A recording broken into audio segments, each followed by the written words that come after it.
बंधूंनो, असेच नवीन नवीन संदेश ऐकण्यासाठी या चॅनलला जुडले जा. सबस्क्राईब करा, लाईक करा आणि आपल्या कुटुंबाबरोबर, मित्रांबरोबर, चर्चबरोबर शेअर करा. जर आपण बायबल अभ्यास करण्यास इच्छुक असाल तर स्क्रीनवर दिलेल्या नंबरवर आम्हाला व्हॉट्सॲप मेसेज करा.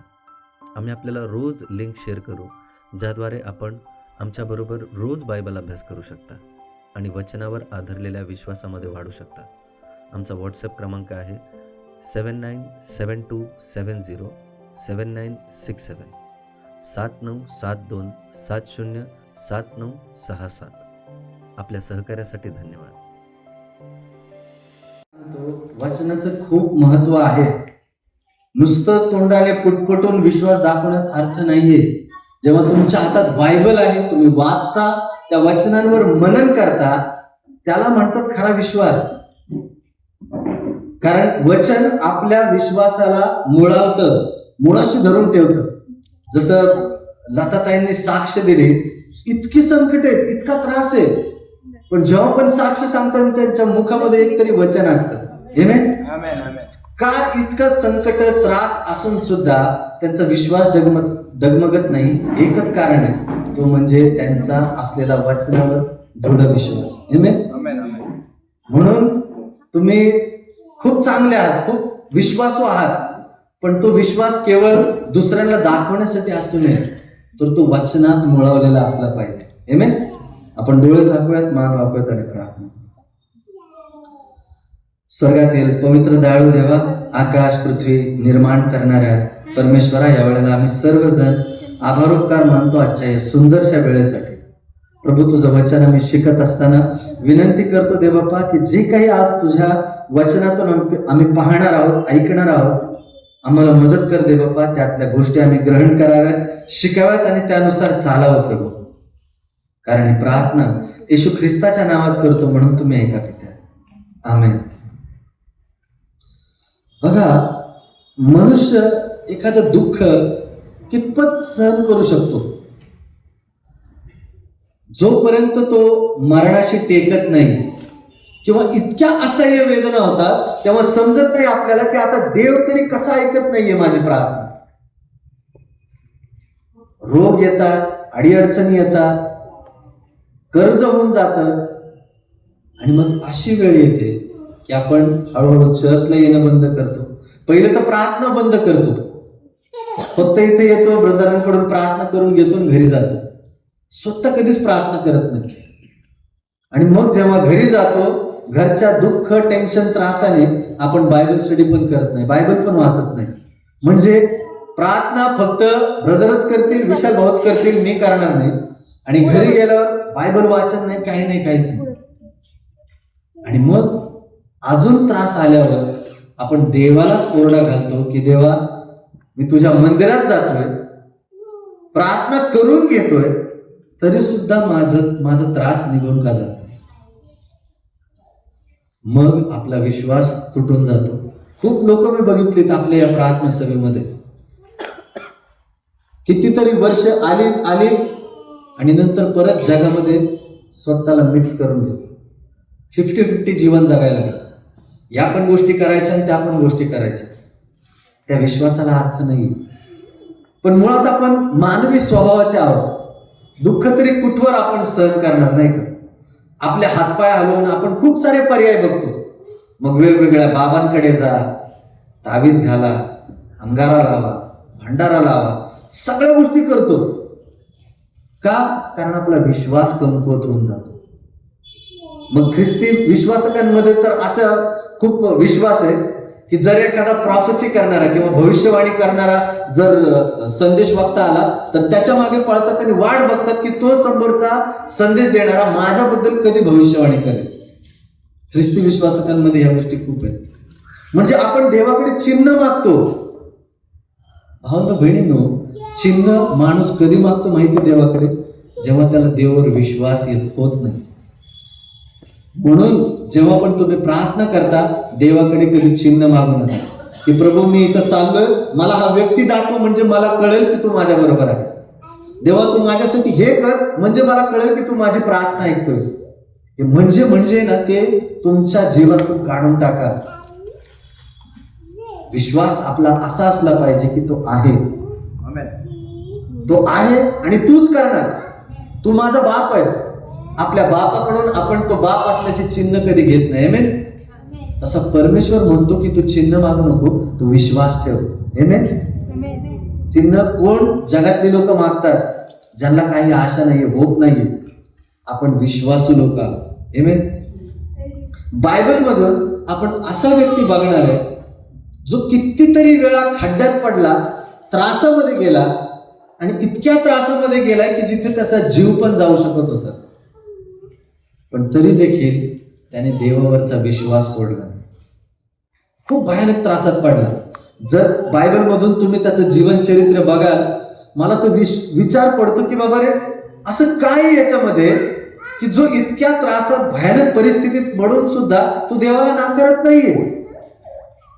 त्याच्या स्वतःचे भाऊ ज्यांनी त्याला पकडलं आणि खड्ड्यात टाकलं, तो खड्ड्यात पडला. नंतर एका भावाची त्याच्यावर दया झाली आणि तो म्हटला की बाबा रे, याला आपण त्या खड्ड्यात मारायला नको टाकायला, आपण जे लोक व्यापारी आहेत त्यांना ह्याला गुलाम म्हणून विकून टाकू.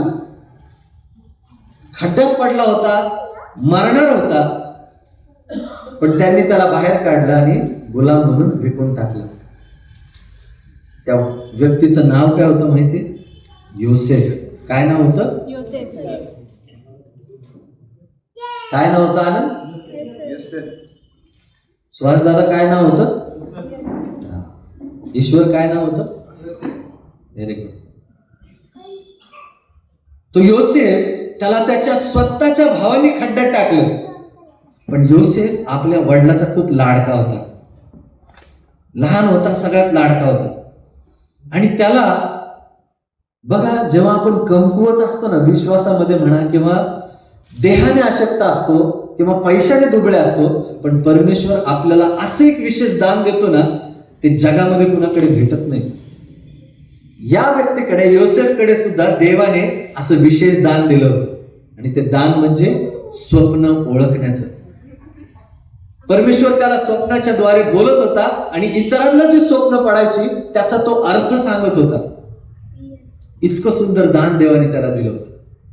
आणि त्याला तो असाच बिछाणावर पडलेला असताना एकदा त्याला असं स्वप्न पडलं की त्याच्या जवळपास 12 तारे आहेत आणि तो मध्ये उभा आहे आणि ते 12ची 12 तारे त्याला झुकून नमन करतात. आणि मग हे स्वप्न त्याने त्याच्या वडिलांना सांगितलं, भावंडांना सांगितलं आणि त्यांना सांगितलं की बाबा, हे स्वप्न मला पडले, त्या स्वप्नाचा अर्थ आहे की तुम्ही मला नमन करताल. त्याचे भाऊ आणखीन त्याच्यावर जळफळायला लागले की तू आमच्यापेक्षा लहान आहेस, धाकटा आहेस आणि आम्हाला तू सांगतोय की आम्ही तुला नमन करणार. ह्याला चांगला कित्ता ह्याचा गिरवलाच पाहिजे, असं म्हणून त्याच्या भावाने त्याला कट कारस्थानं रचली. आणि मग त्याला योग्य वेळी एकदा त्याचे वडील त्यांनी त्याला योसेफला बोलवलं आणि म्हटले की बाबा रे, तुझे भाऊ खूप लांब मेंढरं चारायला गेलेले आहेत, तू जा, ही शिदोरी घे जवळ, त्याच्यामध्ये अन्न घे आणि तुझ्या भावाची क्षमाकुशल काय ते विचारायला जा आणि त्यांना परत घेऊन ये. आणि मग तू एकदम निरागस, त्याला काही माहिती नव्हतं की भविष्यात त्याच्यासाठी काय ठेवलं. तो त्याच्या भावांकडे गेला. त्या भावाने जेव्हा लांबूनच त्याला बघितलं तेव्हा ते भाऊ एकमेकांमध्ये कट कारस्थानं रचायला लागले. ते म्हणायला लागले की आला हा वडिलांचा लाडका, आता काय करतोय ते बघू. आणि मग त्यांनी कट रचून म्हटले की बाबा, आता ह्याला आपण चांगलाच धडा शिकवायचा, याचा एकतर जीव तरी घ्यायचा, नाही तर याला काहीतरी करायचं.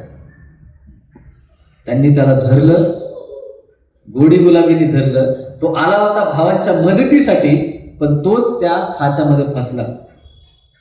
आणि मग त्या भावंडाने धरून त्याला मोठ्या खड्ड्यात टाकून दिलं आणि मस्त ते जेवत बसले. त्याच्या हातातली शिदोरी घेऊन त्यांनीच आणलेली भाकर ते खायला लागले. आणि तो भुकेने ओरडायला लागला, मला माफ करा, म्हटला माझी काय चूक आहे, मला माहिती नाही, तुम्ही तरी मला सांगा की माझी काय चूक आहे, मी कुठे चुकलोय. त्याचे भाऊ काहीच बोलत नव्हते. पण त्यांच्यातला एक भाऊ तो विचार करून म्हटला की बाबा रे, ह्याला असं मारण्यात उपयोग नाही, चांगलं नाही, तर आपण काय करू, ह्या भावंडांच्या मनात असं काहीतरी घालू की हे त्याला खड्ड्यातून बाहेर काढते. आणि मग तो त्या भावंडांना म्हटला की बाबा रे, हा जर असाच खड्ड्यात मेला तर आपल्याला काय लाभ होणार आहे?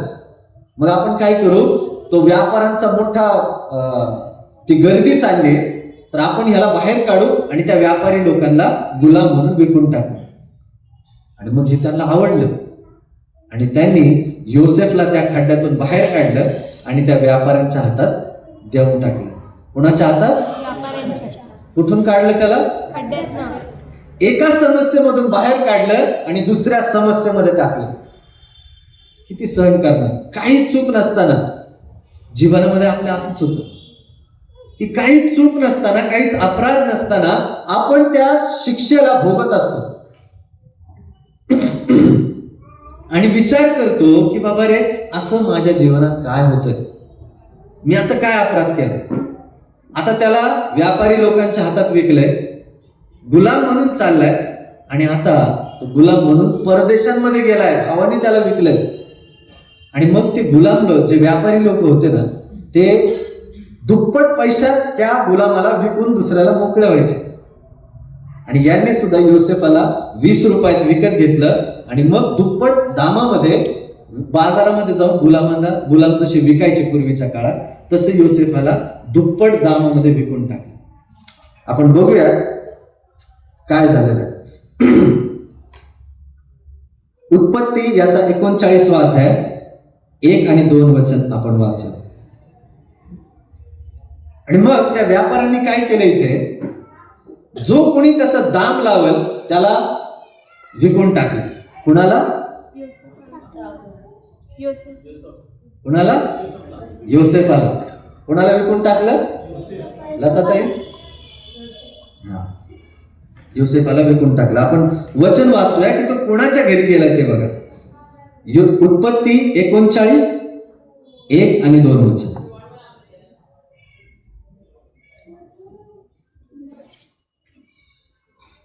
कोण वाचतंय? इकडे योसेफ मिस्रात नेले तेव्हा ज्या इस्रायली लोकांनी त्यास तेथे नेले होते त्याच्यापासून त्यास पोटिफर नावाच्या एका मिस्राने विकत घेतले. तो फारोचा एक अंमलदार असून गार्ड्याचा सरदार होता. येस, म्हणजे जो राजा होता त्याचा तो अंमलदार होता. कोण होता? अंमलदार म्हणजे काय? कोण? सेनापती, अधिकारी. बरोबर. त्या अधिकाऱ्याच्या घरी त्याचं काय नाव होतं? पोटिफर. काय नाव होतं? पोटिफरच्या घरी हा योसेफ गुलाम म्हणून राहिला. पण योसेफामध्ये एक खूप चांगली गोष्ट होती. तो खूप कष्टाळू होता, प्रामाणिक होता. बघा, गुलाम जी लोक असतात ना, त्यांना सॅलरी नसते. ऐकताय सगळे? आपल्याला सॅलरी मिळते, पगार मिळतो. गुलामांना पगार मिळत नाही, त्यांना फक्त राबावं लागतं. जेव्हा मालक जेवत असेल त्या गुलामाला, तो जोपर्यंत मालक तिथे जेवतोय त्याच्या ताटासमोर उभं राहावं लागतं. त्याच्या ताटामध्ये काय कमी पडतंय हे त्या दासा म्हणजे मालकाच्या मुखातून निघण्याच्या अगोदर यांनी त्या ताटामध्ये वाढलं पाहिजे. इतका त्याला तो हुकूम पाळावा लागतो. आणि जर काही त्याच्याकडून चूक घडली तर त्याची त्याला शिक्षा भोगावी लागते. पण हा योसेफ तो त्याच्या कामामध्ये इतका प्रामाणिक होता की जे काही पोटिफर सांगेल तो पूर्ण धैर्याने, पूर्ण शक्तीने करायचा, एकदम प्रामाणिकपणे. दुसरं वचन काय सांगते बघा, वाचत आहे. परमेश्वर योसेफाबरोबर असल्या कारणाने तो यशस्वी पुरुष झाला. तो आपल्या मिस्री धन्याच्या घरी आले. पुढे, परमेश्वर त्याच्या बरोबर असल्या कारणाने जे काही तो हाती घेतो त्यास परमेश्वर यश देतो असे त्याच्या ध्यानात दिसून आले. येस, काय वचन सांगतंय? परमेश्वर योसेफा बरोबर होता. कोण होता योसेफा बरोबर? त्या गुलामगिरीमध्ये. बघा, जेव्हा आपल्या जीवनात दुःख आनंद असतो ना, तेव्हा साक्ष अजिबात घडत नाही. साक्ष देण्याकरता आपल्या जीवनात काही नसतं. तसं जीवन जे आहे ना ते एकदम निरागस जीवन आहे. पण जेव्हा जीवनात साक्ष घडतात तेव्हा इतरांना देण्याकरिता आपल्याकडे काहीतरी असतं. ह्या योसेफाकडे गुलामगिरीशिवाय काही नव्हतं, पण सगळ्यात मोठी गोष्ट ही होती की त्याच्याबरोबर त्याचा देव होता. आणि म्हणून तो जे काही काम हातात घ्यायचं ते यशस्वी व्हायचा. प्रत्येक विचार जे काही तो करत होता ते देवाकडे आणायचा आणि परमेश्वर त्याला योजना द्यायचा की तू ह्या गोष्टी अशा रीतीने कर. गुलाम आहे पण देवावर विश्वास आहे, त्रासात आहे पण देवावर विश्वास आहे. पण त्या प्रामाणिकपणाचा त्या पोटिफरवर इतका परिणाम झाला की तो त्याला कष्ट करताना बघतोय, विचार करतोय की बाबा योसेफाला मी पगार देत नाही, पैसा लत्ता पुरवत नाही, फक्त 1-2 वेळचं जेवण देतोय, पण तो त्याच्यावरही इतकं कष्टाने जोमाने काम करतोय. आणि मग जसा योसेफ काम करायचा त्याच्या कामामध्ये प्रत्येक परिस्थितीत त्याला यश मिळायचं. आणि त्यामुळे त्या पोटिफरची इतकी वाढ झाली की तो विचार सुद्धा करू शकत नव्हता की बाबा रे हे सगळं माझ्याकडे कशी इन्कम यायला लागली. पण त्याने योसेफकडे बघितलं आणि तो म्हटला की याच्यामुळे मला सगळा फायदा होतो. मग तिथं पोटिफरने काय केलं माहितीये, सगळ्या तिजोरीच्या चाव्या, घराच्या चाव्या, सगळी कागदपत्र योसेफच्या हाती देऊन टाकली. आणि योसेफला म्हटला की बाबा रे मी आता काय तो नावाचाच मालक उरलोय, पण सगळे काही धागेदोरे आता तुझ्या हातात आहेत, कारण तू मला विश्वासू आणि प्रामाणिक आढळून आला. मी फक्त आता जेवणाच्या ताटावर बसेल, जेवेल, तेवढंच काय ते माझं आहे, बाकीचं सगळा व्यवहार बघणारा तू आहेस. बघा तो काय म्हणतोय, 6वं वचन आपण वाचूया. पोटिफर काय म्हणतोय बघा, वाचा ते.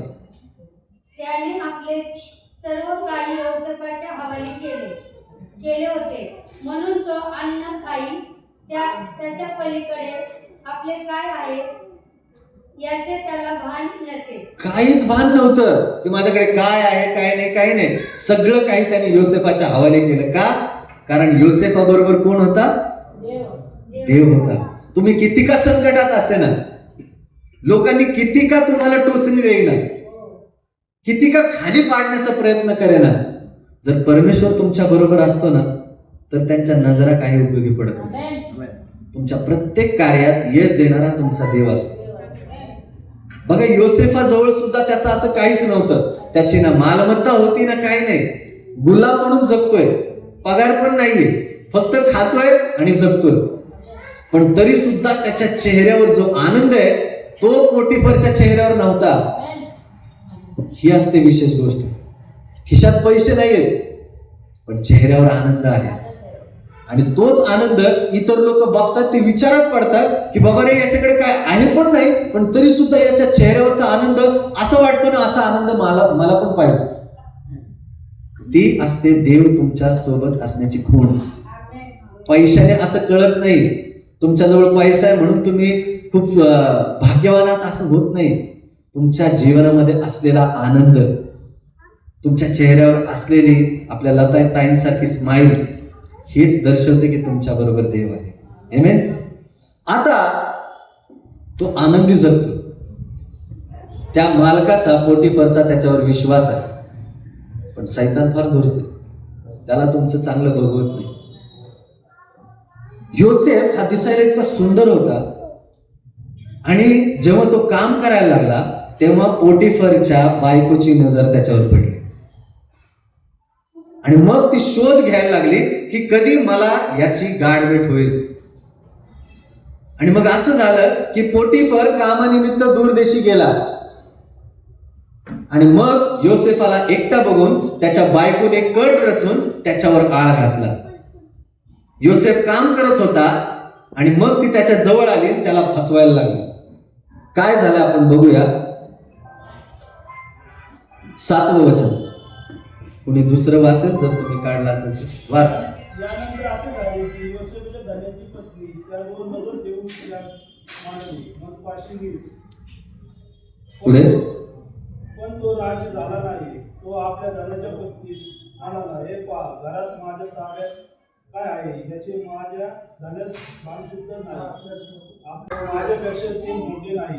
आणि तुम्ही त्याची पत्नी केवळ म्हणून तुमच्या खेरीज त्यांनी माझ्यापासून काही दूर ठेवले. येस, फक्त पत्नीला सोडून त्या घराच्या मालमत्ता सगळं काही योसेफाकडे होतं. भाऊ बहिणींनो, योसेफाने ते कर्म केलं जरी असतं ना तरी कोणाला कळालं नसतं. त्या स्त्रीने त्याच्यावर डोळा ठेवला आणि त्याला अडकवण्याचा प्रयत्न केला. तेव्हा योसेफ काय म्हटला ना, त्याच्यावर त्याचा आशीर्वाद दुप्पट होऊन जातो. तो काय विचार करतोय की माझ्या घरदाराने माझ्यावर इतका विश्वास ठेवलाय की त्याने त्याची सगळी मालमत्ता माझ्या हातात दिली. एक तू त्याची पत्नी आहेस, तुझ्याशिवाय त्याने मला सगळं काही माझ्या ताब्यात दिलंय.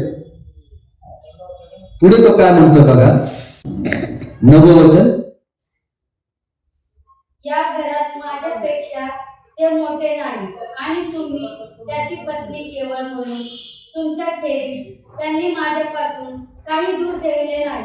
असे आता एवढी मोठी वाईट गोष्ट करून मी देवाच्या विरुद्ध पाप कसे करू?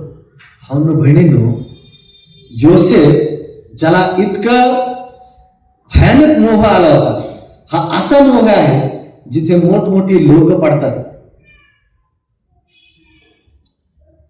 स्वतःवर कंट्रोल असणारा व्यक्ती पडतो.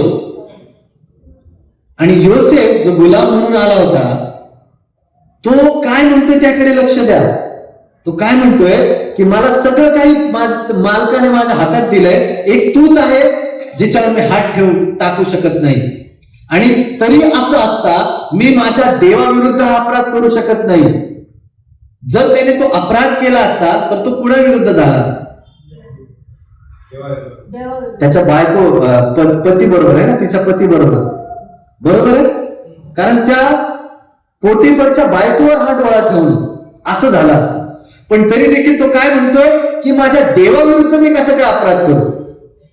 म्हणजे आपण जेव्हा पाप करतो ना तेव्हा ते इतरांशी संबंधित तेवढंच असतं असं नाही.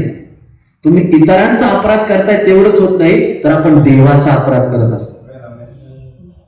जेव्हा आपल्या मनामध्ये वाईट विचार येतात, व्याभिचाराचे विचार येतात, कुकर्माचे विचार येतात, इतरांना इजा पोहोचवण्याचे विचार येतात, तेव्हा त्या व्यक्तीचाच फक्त आपण अपराध करत नाही, तर आपण देवाचा अपराध करतो. आणि योसेफाला हे चांगलं माहिती होतं आणि तो म्हणतोय की माझ्या देवाविरुद्ध मी हे अपराध करणारच नाही, काही होऊ दे. आणि जेव्हा त्याचा निश्चय त्या पत्नीने बघितला पोटिफरच्या, तर तिला कळालं की बाबा आता मी याला बोलून फसले. तर तिने काय केलं माहितीये, त्याच्या कपड्याला धरलं आणि तरी सुद्धा त्याच्यावर बळजबरी करायला लागली. तर योसेफ त्याच्या परमेश्वराकडे बघून त्याच्या अंगातले कपडे त्याने फाडून टाकले आणि तसाच तो उघड्या शरीराने पळून गेला, तिथून निघून गेला. भावांनो बहिणींनो, जेव्हा असं मोहजाळात अडकवणारं पाप आपल्या समोर दिसतं, परमेश्वर म्हणतो की तिथून पळून जा, तिथेच डेरा टाकून बसू नको, निघून जा. जेव्हा चहाड्या लावणाऱ्या स्त्रिया भाऊ बहीण एकत्र बसतात, निघून जा तिथून. अपराध करणारी लोक जेव्हा कट काळस्थाना रचतात, निघून जा तिथून, तिथेच बसून ऐकत बसू नका. योसेफाने ते केलं. योसेफ तिथून निघून गेला, त्याच्या अंगावर कपडे नव्हते आणि आता तो परत येऊ पण शकत नव्हता. पण आता त्या पोटिफरच्या बायकोला कळालं की याने जर लोकांना सांगितलं की मी याच्यावर डोळा ठेवून होते तर माझा अपराध भयानक होऊन जाईल, तर त्यापेक्षा मीच याच्यावर आरोप लावते. खड्ड्यातून बाहेर काढलं, गुलाम झाला, पगार मिळत नव्हता, आता अंगावरचे कपडे पण गेले आणि आता बलात्काराचा आरोप पण त्याच्यावर आला.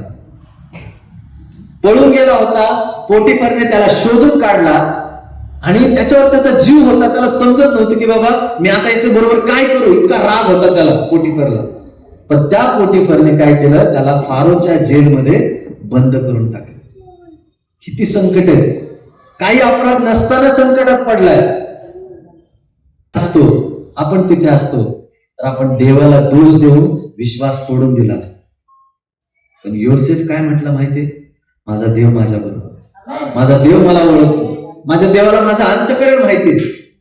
आता त्याला जेलमध्ये टाकलंय, म्हणजे कायमचा, जिथून त्याला मृत्यूशिवाय तो बाहेरच निघू शकत नव्हता. फक्त त्याची डेड बॉडीच तिथून निघणार होती, तो निघूच शकला नव्हता. इतकी भयानक शिक्षा होती. तरी सुद्धा तो जेलमध्ये त्याचा प्रामाणिकपणा सोडत नाही. इतका प्रामाणिक राहतो, इतका इतरांची मदत करतो त्या जेलमध्ये असून सुद्धा. तर त्या जेलरचं, जो जेलर आहे ना, त्याचं योसेफावर मन बसतं.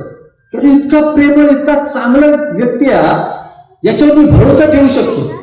म्हणजे अपराध्यावर भरोसा ठेवतो.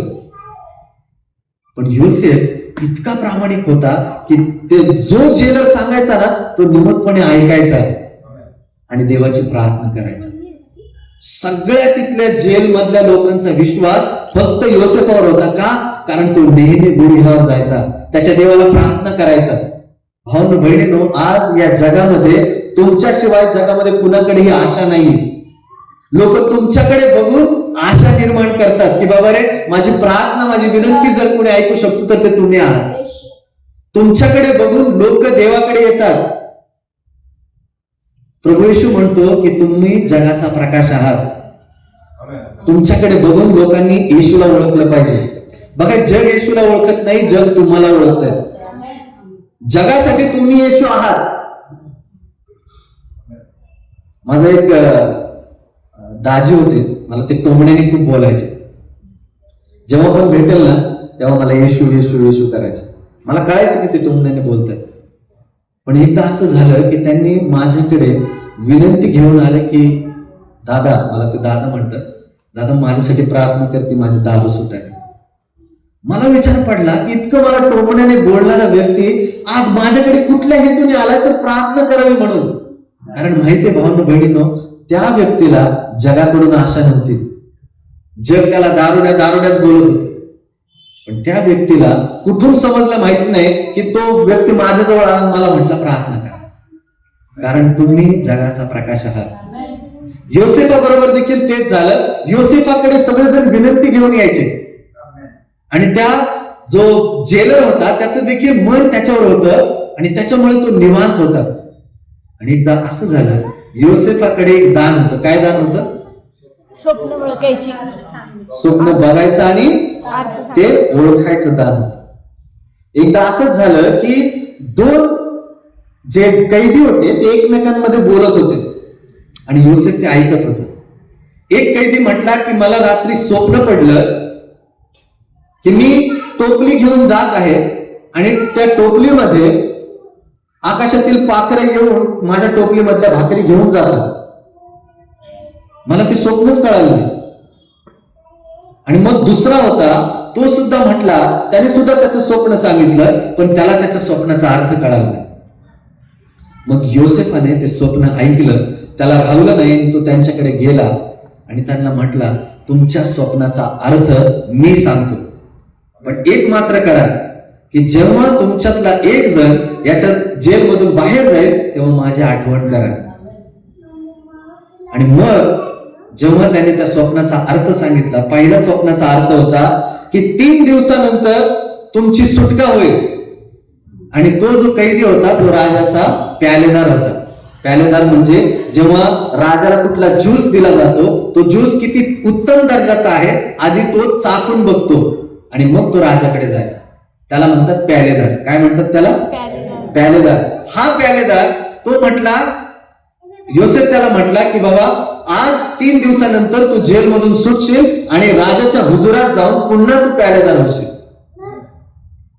आणि मग तसंच झालं.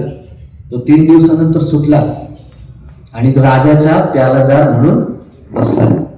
पण दुसरा जो होता, ज्याला ते टोपलीचा भाकरीचं स्वप्न पडलं होतं, योसेफ त्याला म्हटला की 3 दिवसांनी तू सुटशील आणि तुला मारून टाकतील. आणि तसंच झालं.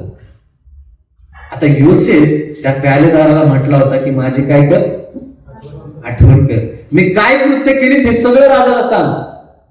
पण लोकांचं मन कसं असतं बरं, विसरून जातात. उपकार जे करतात ना ते विसरून जातात. या प्यालेदारासोबत असंच झालं. तो विसरून गेला की त्याला स्वप्न कुणी सांगितलं होतं, कुणामुळे त्याची सुटका झाली, ते सगळं काही विसरून गेला. तो प्यालेदार त्याच्याच मौज मजेमध्ये राहिला राजाच्या हुजुरात बसून. पण परमेश्वर महान आहे.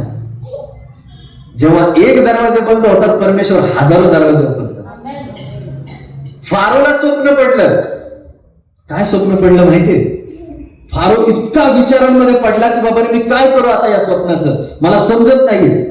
फारोला एक स्वप्न पडलं की समुद्रामधून एक लुकड्या सुकड्या एकदम सडपातळ गाया बाहेर येत आहेत आणि ते धष्टपुष्ट गायांना खाऊन टाकतायत. जे जाड आहेत एकदम गाया, त्यांना लुकड्या सुकड्या गाया खाऊन टाकतात. हे स्वप्न काय? राजाला काहीच कळलं नाही. राजा एकदम विचारात पडला आणि तो प्यालेदार जेव्हा तो प्याला घेऊन आला, राजा एकदम निराश आहे हे बघून त्याने राजाला विचारलं की राजा काय झालं? राजा म्हटला मला समजत नाही, मला रात्री स्वप्न पडलंय आणि मला समजत नाही त्याचा अर्थ काय. तेव्हा त्या प्यालेदाराला आठवलं. कोण आठवलं? योसेफ. योसेफ. तो म्हटला महाराज, आपल्या जेलमध्ये कैद्यांमध्ये असा एक व्यक्ती आहे जो इतका प्रामाणिक आहे आणि त्यानेच आमच्या स्वप्नाचा अर्थ सांगितला आणि तो खरा ठरला, म्हणून मी आज तुमच्या पुढे आहे आणि म्हणून तुम्ही त्याला बोलवा. तो तुमच्या स्वप्नाचा अर्थ सांगेल, कारण त्याच्या बरोबर कोण आहे? त्याचा परमेश्वर आहे. आणि असंच झालं. राजा म्हटला पटकन त्याला बोलवा. आणि मग जो गुलाम बनून फक्त डेड बॉडीज त्याच्या जेलमधून बाहेर निघणार होती, ज्याला काहीही आशा नव्हती, तो आता एकदम राजगंडा होऊन त्या जेलमधून बाहेर निघतो. आणि राजाच्या जवळ कुणाला उभं राहण्याची संधी मिळत नाही. त्याच्या समोर एकदम ताठ मानेने योसेफ उभा आहे. बघा, जगासमोर तुम्ही अपराधी असतात, परमेश्वरासमोर तुम्ही अपराधी नाही. जग तुम्हाला खाली खेचेल, परमेश्वर तुम्हाला राजगादीवर बसवेल. आमेन. फक्त त्याच्यावर अवलंबून राहा. योसेफ तिथे एकदम चांगले कपडे घालून, गुलामाचे कपडे टाकून आता तो चांगले कपडे घालून राजासमोर उभा आहे. आणि राजाने त्याला स्वप्न सांगितलं आणि त्याला म्हटलं की बाबा आता तू या स्वप्नाचा अर्थ मला सांग. योसेफ म्हटला महाराज, परमेश्वराने तुम्हाला पुढे काय होणार आहे घडवून तुम्हाला सांगितलंय. जे 7 गाया ज्या धष्टपुष्ट आहेत, ज्या तुम्हाला दिसल्यात, त्या इथून पुढे मिसर देशावर म्हणजे इजिप्तवर येणार 7 वर्षाचा धष्टपुष्ट म्हणजे शेत बीत इतकं चांगलं निघेल की तुम्ही विश्वास पण ठेवू शकत नाही, इतकं चांगलं पीक निघेल. तो 7 वर्षाचा काळ मिसरवर असणार. पण त्याच्या नंतरचा 7 वर्षाचा काळ हा खूप भयानक दुष्काळ पडणार. आणि हे देवाने तुम्हाला दाखवून दिलं. राजाला इतका आनंद झाला आणि त्याबरोबरच तो काळजी चिंतेत बसला की बाबा आता ही जबाबदारी सांभाळणार कोण. आणि त्याने योसेफाकडे बघितलं आणि योसेफला म्हटला की बाबा रे, तूच काय तो मला प्रामाणिक दिसतो. आता एक काम कर, जे स्वप्न तू सांगितलंयस त्याच्यासाठी तूच तयारी कर.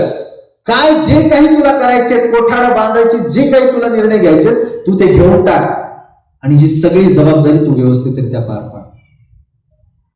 बघा परिस्थिती कुठल्या कुठे गेली.